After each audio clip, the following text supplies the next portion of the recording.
This is one of the most talked about political meetings right now. The United States President Donald Trump has officially welcomed Hungary's Prime Minister, Viktor Orbán, to the White House. And this meeting did not go unnoticed. It has already sparked reactions across Europe, Russia, and political analysts around the world. The meeting happened in Washington, and from the moment Orbán arrived, it was clear this was not just a friendly visit. The two leaders have had a warm relationship in the past, and Trump has repeatedly praised Orbán's leadership style, calling him a strong and effective leader. But behind the smiles, there were some heavy issues at the center of the conversation. One major point was Hungary's dependence on Russian oil. Hungary does not have direct access to the sea, meaning most of its oil comes through pipelines that are controlled by Russia.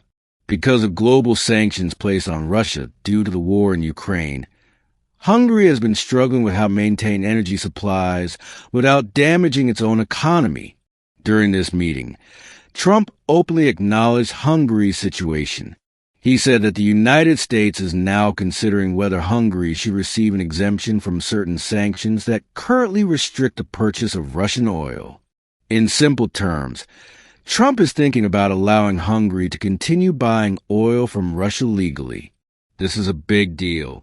If America approves that exemption, it could shift how other European countries think about their own energy deals.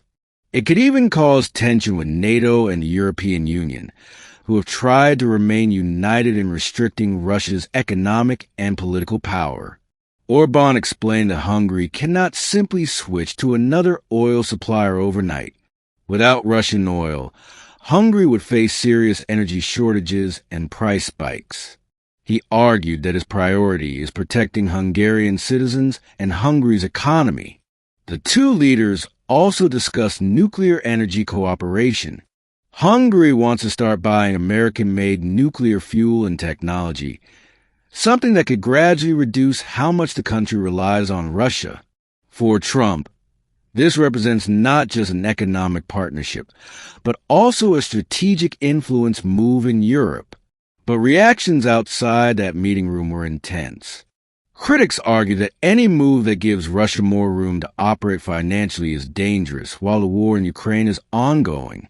Some European officials expressed concern that this decision, if finalized, could weaken the united front against Russia. However, Trump supporters say the president is simply being practical and prioritizing national interests, both America's and Hungary's. For Orbán, this meeting sends a clear message. Hungary has powerful allies. For Trump, it shows he is willing to take bold decisions that may clash with traditional diplomatic expectations.